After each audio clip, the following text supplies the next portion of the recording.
ये जो बर्थडेज़ की आपने बात की, एनिवर्सरीज़ की, अनफॉर्चुनेटली ये क्राइटेरिया बन चुका है कि इस जो भी बर्थडे मेरी सेलिब्रेट करेगा इसका मतलब मेरे साथ ज़्यादा सिंसेयर है, ज़्यादा मोहब्बत करता है, या जो मुझे गिफ्ट देगा। I think it has put some extra burden on people कि वो दूसरों को प्लीज़ करने के लिए या दूसरों के इवेंट्स ऑर्गेनाइज करने के लिए अपनी जान लिटरली मतलब इतनी एनर्जीज लगा देते हैं, और at the end of the day फिर भी शिकायत आ रही होती हैं कि आपने ये नहीं किया, आपने ऐसे नहीं किया, ये मिस कर दिया, वो मिस कर दिया। I think it has set a very negative trend specially in our culture, जहाँ पहले ही बहुत ज़्यादा शो ऑफ है। तो बच्चे ना शिकायत कर रहे होते हैं पेरेंट्स से कि आपने उसकी तो ऐसे मनाई थी बर्थडे, मेरी ऐसे क्यों नहीं मनाई, मेरी भी इस लेवल की होनी चाहिए। या एनिवर्सरी जो मनाई जाती है तो वो भी अगर ना मनाई जाए तो कपल्स डिप्रेशन में, मतलब वाइफ्स डिप्रेशन में चली जाती हैं कि ये बंदा मुझसे मोहब्बत ही नहीं करता है, यानी ये बंदा मुझे ना कॉन्ग्रेचुलेट कर रहा है, ना उसको कमेमोरेट कर रहा है इस इवेंट को। आई थिंक कि अगर हम सहाबा की लाइफ देखें तो उनके पास इतनी स्ट्रॉन्ग फ़िलॉसफी थी, इतनी स्ट्रॉन्ग फ़िलॉसफी थी कि इन सारी चीज़ों की को साबित करने के लिए, अपनी सिंसेरिटी को, रिलेशनशिप को, उनको इन इवेंट्स की ज़रूरत ही नहीं थी, क्योंकि they were so sure about their philosophy and vision and purpose of life कि दे न्यू के मैरिज का एक ख़ास मकसद है and ultimately our goal is जन्नत, we have to reach there. तो उसके लिए ज़रूरी नहीं है कि इन इवेंट्स का सहारा लिया जाए। अल्लाह की तरफ से मोहब्बत है, अल्लाह ताला की तरफ से बरकत है, और नबी सल्लल्लाहु अलैहि वसल्लम की सुन्नत फॉलो करने में इंसान की कामयाबी है, क्योंकि दिलों के हाल जो दिलों के कंट्रोल अल्लाह सुब्हानहू व तआला की दो उंगलियों के दरमियान है।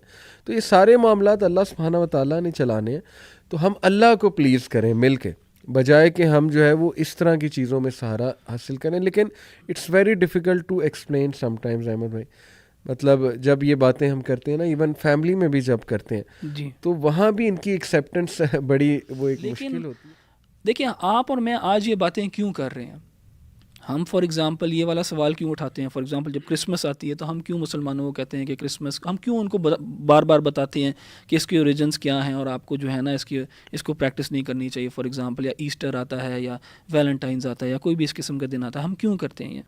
उसकी वजह ये है कि अनफॉर्चुनेटली मुसलमानों ने या हमारे यहाँ जो हम देखते हैं, people have taken these things too far, in the sense कि हम ये नहीं कहते कि इनके आप खिलाफ जाएं, ऑफ कोएग्जिस्टेंस, हाँ, on the excuse of coexisting they have taken maybe things too far, in the sense कि अब वैलेंटाइंस डे मनाया जाता है, शायद गोरों के यहाँ इस तरह नहीं मनाया जाता जिस तरह हमारे यहाँ मनाया जाता है। ऐसे ही अली भाई, मैं क्योंकि 7-8 साल यूके में रहा हूँ, बिल्कुल ठीक, मैंने वहाँ पे इस तरह नहीं देखा इसको, इस दिन को सेलिब्रेट होते हुए जिस तरह मैं फॉर एग्ज़ाम्पल इधर पाकिस्तान में देखता हूँ। वहाँ पे कोई ज़्यादा इतना चेंज नहीं होता था।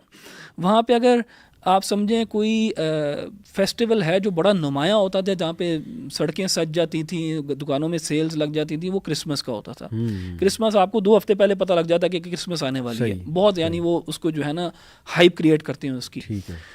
वैलेंटाइंस डे जो है उसके बाद ईस्टर की करते हैं, लेकिन वैलेंटाइंस जो है उनके यहाँ इतनी कोई बड़ी चीज़ नहीं है। सही। हमारे यहाँ तो वो शायद ज़्यादा एक जो है फेस्टिवल ज़्यादा बड़ा बनता जा रहा है। और उससे देखें प्रॉब्लम ये होती है कि देखें जब आप किसी और के कल्चर को अपनाना शुरू करेंगे, आप किसी और के रिलीजियस हॉलीडेज़ को या रिलीजियस डेज़ को कुछ सिग्निफिकेंस देना शुरू करेंगे, आप किसी और की लैंग्वेज को कुछ सिग्निफिकेंस देना शुरू करेंगे, तो ये इससे जो है ना आपका अपना कल्चर जो है, आपका अपना रिलीजन जो है, आपकी अपनी लैंग्वेज जो है अफेक्ट होती है। सही। उसको सिग्निफिकेंस देंगे तो इसके अंदर कमी पैदा होती है। और आप अपने इर्द गिर्द देख सकते हैं कि हमारे यहाँ आप देख लें बच्चों के यहाँ जो हमारे छोटे बच्चे हैं वो कितना लुक फॉरवर्ड करते हैं ईद के लिए, ठीक है ना, as compare to for example their birthdays, कितना लुक फॉरवर्ड करते हैं वो ईद के लिए। हाँ, आप देख लें, और मैं I am a victim of this as well, कि हमने इंग्लिश मीडियम स्कूल्स में हम पढ़े, हमने इंग्लिश को एक इम्पोर्टेंस दी, ठीक है, at what expense, at the expense कि हमारी अपनी लैंग्वेज जो है वो ख़त्म होती जा रही है, हमारी अपनी ज़बान जो है वो उसका जो है ना डाउनफॉल आ रहा है। तो ये this is the cause for concern. और ये कंसर्न जो है ना, ये as a society, as a nation हमें होना चाहिए कि हमें we should revive our own identity, our own language, culture, religion. इसमें प्राइड फील करनी चाहिए। तो हम तो वी वांट के people should feel proud about where they come from themselves, rather than you know try to be like the other person. Coexistence आप अपना बन के, खुद बन के जो आप हैं उसको प्रैक्टिस करके you can coexist with the other person as well. ज़रूरी तो नहीं है ना कि आप उनके रिलीजियस फेस्टिवल वाले दिन ही कोएग्जिस्टेंस शो करें और बाकी डेज आप एब्सेंट रहें। बिल्कुल, बाकी डेज आपका बिहेवियर ही कुछ और है उनके साथ। तो